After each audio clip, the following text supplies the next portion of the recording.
ஆண்டவராய் இயேசு கிறிஸ்துவின் நாமத்தினாலே உங்கள் யாவருக்கும் என் அன்பான வாழ்த்துக்கள். இந்த ஞாயிற்றுக்கிழமையிலே கர்த்தர் நமக்கு கொடுக்கிற வார்த்தை யோவேலின் தீர்க்க தரிசன புஸ்தகத்திலே 2வது அதிகாரத்திலே 26வது வசனம்.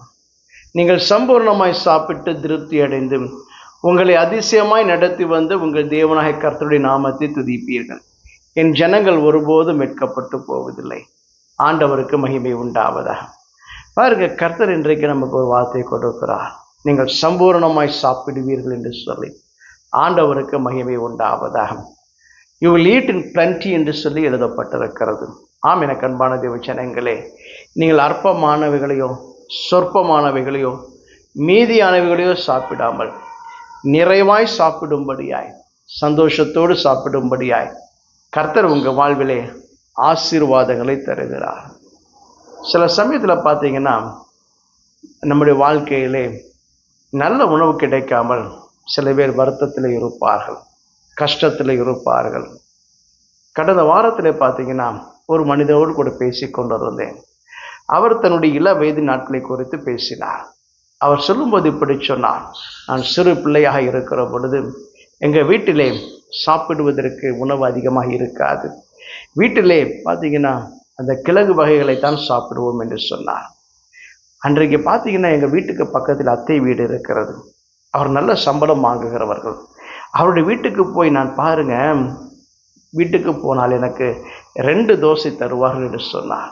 அதை சொல்லுகிற பொழுது அவருடைய கண்களெல்லாம் கலங்கிவிட்டன. எனக்கு அன்பான தேவ ஜனங்களே, அவருடைய ஏழ்மை நிலைமையை குறித்து சொன்னார். நான் சிறு வயதில் இருந்த அந்த நிலைமையை குறித்து சொன்னார். இன்றைக்கு என்னுடைய வாழ்க்கையில் கர்த்தர் எனக்கு நிறைவான ஆசீர்வாதத்தை கொடுத்திருக்கிறார்.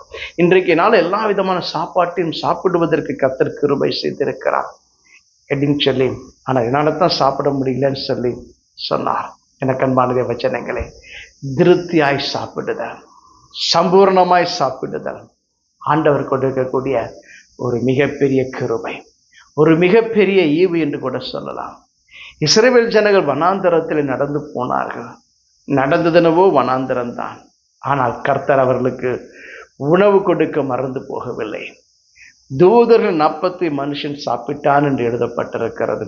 எனக்கு அன்பான தேவ ஜனங்களே, கர்த்தர் அவர்களுக்கு சம்பூர்ணமான ஆசீர்வாதத்தை கொடுத்தார், சம்பூர்ணமான உணவை கொடுத்தார். ஒருவரும் நினைத்து பார்க்க முடியாத, யோசித்து பார்க்க முடியாத ஆசீர்வாதமான உணவை கொடுத்தார்.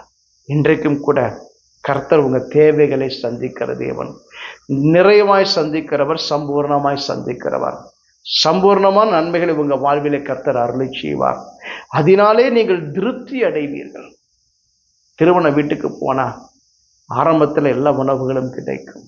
ஆனால் நேரம் போக போக சில உணவு வகைகள் காணாமல் போய்விடும், கூட்டு காணாமல் போயிடும், குறைந்து போய்விடும். எனக்கு அன்பான தேவ ஜனங்களே, நீங்கள் அப்படி அல்ல, மிச்சம் மீதியானது அல்ல. கர்த்தர் உங்களுக்கு நிறைவான ஆசீர்வாதத்தை தருவார். குறைவை அல்ல, நிறைவை தருகிற தேவன்.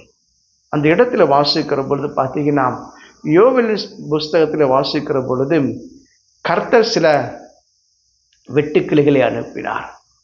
அந்த இடத்துல பார்த்தீங்கன்னா பச்சை கிளிகளையும் முசுக்கட்டை பூச்சிகளையும் பச்சை புழுக்களையும் அனுப்பினார். இவைகளெல்லாம் வந்து என்ன தெரியுமா செய்தது?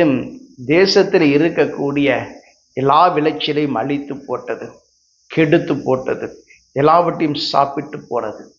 அந்த இடத்திலே வெட்டுக்கிளி விட்டு போனதை பச்சை கிளி சாப்பிட்டது, பச்சை கிளி விட்டு போனதை முசுக்கட்டை பூச்சி சாப்பிட்டதாம். எனக்கு அன்பான தேவ ஜனங்களே, மிச்ச மீதி எதுவுமே இல்லாமல் போனது. ஒரு மரம் இருக்கும் என்று சொன்னால் அந்த மரத்தில் இருக்கக்கூடிய இலைகளை எல்லாவற்றையும் சாப்பிட்டு போனது, அதில் இருக்கக்கூடிய கனிகளை சாப்பிட்டு போனது, அதில் இருக்கக்கூடிய பூக்களை சாப்பிட்டு போனது. அது மாத்திரமல்ல, அதில் இருக்கக்கூடிய மரப்பட்டைகளையும் உறிந்து கொண்டு போனது. அதில் மிச்சம் மீது எதுவுமே இல்லை.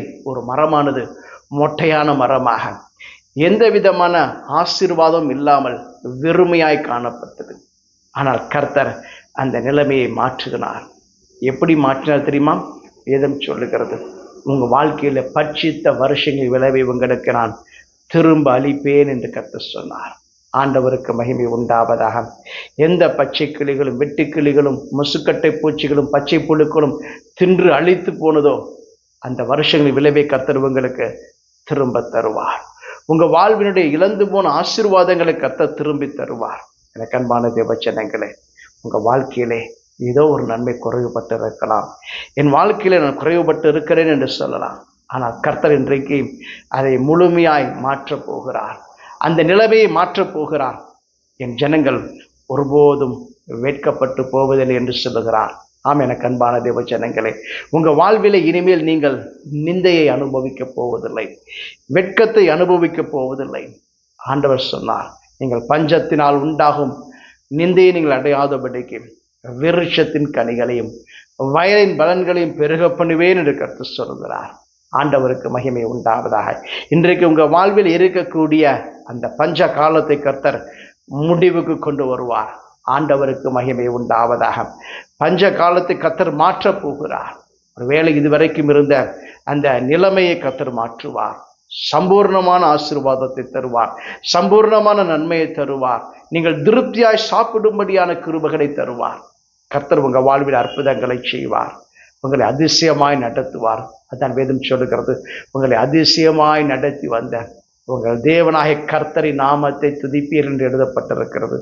ஆம், எனக்கு அன்பான தேவச்சனங்களே, உங்கள் வாழ்க்கையிலே நீங்கள் சம்பூர்ணமாய் சாப்பிட்டு திருப்தி அடைவது மாத்திரமல்ல, கர்த்தரின் நாமத்தை துதிக்கும்படியாக கர்த்தர் உங்களுக்கு அற்புதங்களை செய்வார், அதிசயங்களை செய்வார்.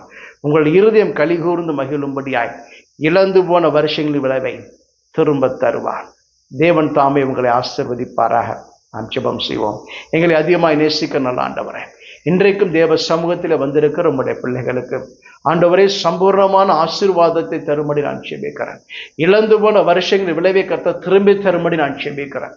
திருப்தியுள்ள வாழ்வை கர்த்தர் தந்து பிள்ளைகளை ஆசீர்வதிக்கும்படி நான் ஜெபிக்கிறேன். குறிப்பாக ஆண்டவரே, என் ஜனங்கள் ஒருபோதும் வெட்கப்பட்டு போவதில்லை என்று சொன்னீங்க. இனி அந்த வெட்கத்தை அனுபவிக்காமல் தலை நிமிர்ந்து வாழ்வதற்கு கர்த்தர் கிருபை செய்யும்படி நான் ஜெபிக்கிறேன். இயேசுவின் ஜெபம் கேளும் பிதாவே. ஆமென். God bless you.